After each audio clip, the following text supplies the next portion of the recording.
Hello and welcome to that Paradox Computing's Introduction to ComputerCraft, you filthy human. Hey, hello and welcome to, well, exactly what the computer just said to you. It's an introduction to ComputerCraft and the world of Lua and RedNet and crazy devices which can do amazing, amazing things. I'm overselling it a bit there, aren't I? But it is actually quite fun and there's a lot of stuff you can do. So, this episode's just going to be a very quick introduction. If you want to get straight into the programming, please skip to episode 1 and we'll start dealing with some Lua. This is just going to show you very quickly how you can navigate the computer. So, for this series, the plan is we're going to go through several different exercises, and at the end of each episode, you're going to end up with a file which will tell you, it's a different thing that you can do. So next time when you start writing your own programs down the track, you'll be able to go, oh, how do I do an if function? How do I do a for loop? You don't need to know what these things are right now, but it will be handy. So, yeah, that's how it's going to work. Obviously, we're using ComputerCraft. There's another mod called MISC Peripherals, which I'm going to be using.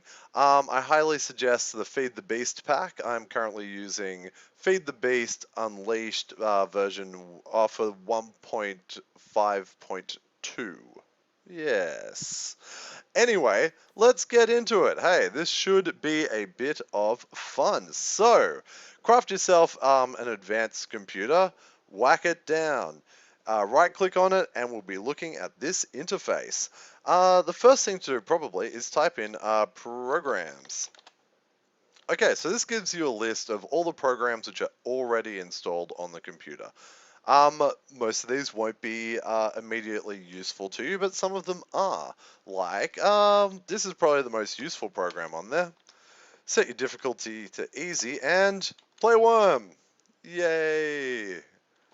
Oh, yes, gonna get it. Can I go for the twofer? Come on, and down across. Yeah, killing it. Alright, to exit worm, push and hold Control T. There we go, Control and T will end a program. That's useful knowledge right there. You can type in clear at any point to clear the monitor. There you go, or clear the screen. And yeah, so let's type in programs again. What else have we got in here? A cute little program is also Paint. With Paint, you type in Paint, and then it's going to create a new file, which is going to store the image you make. So we'll say New, and look at that.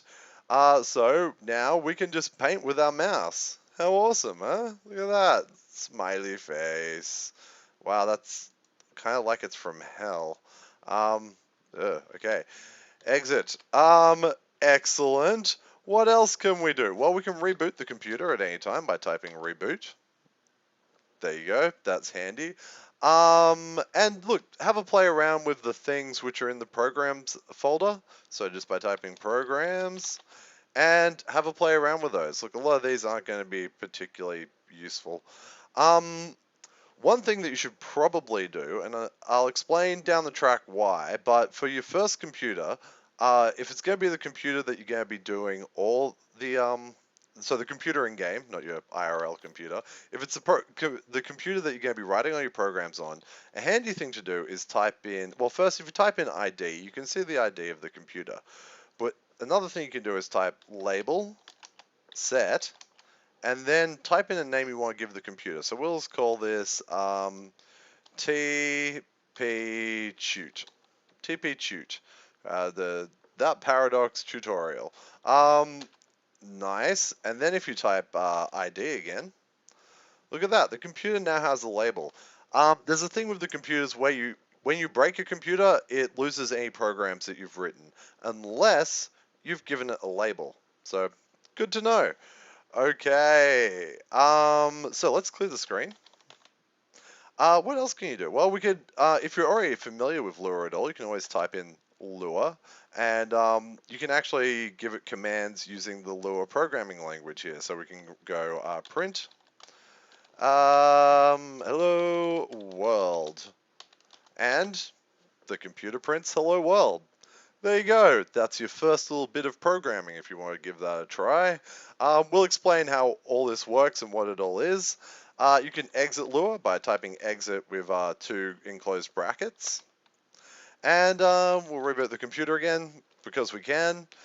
One other thing that I might just show you, and then we'll call it because this is pretty much everything you need to know to get started, is how to navigate different directories. If you type ls, you can see any programs in the directory you're in. At the moment, we're in the root directory. If we want to change to that ROM directory, it's cd space and then the name of the directory. Now we're in ROM. We can type ls again and see everything in there. So we've got all our APIs and programs and stuff. So let's go into programs and then type ls. Oh, look at that. It's all those programs. To get back to the root directory, just type in cd ... a couple of times. That'll get you back to root. Okay, so that's pretty simple. If you're using a disk drive, I haven't got one attached at the moment, but it's just the same thing. You just go cd disk. But we don't have a disk drive on there, so obviously that drive does not exist at the moment. Cool. So that's just a really quick intro. No need to really memorize any of that stuff.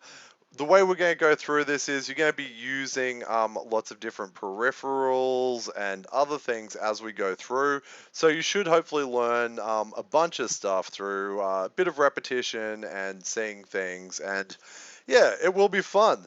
So yeah, guys.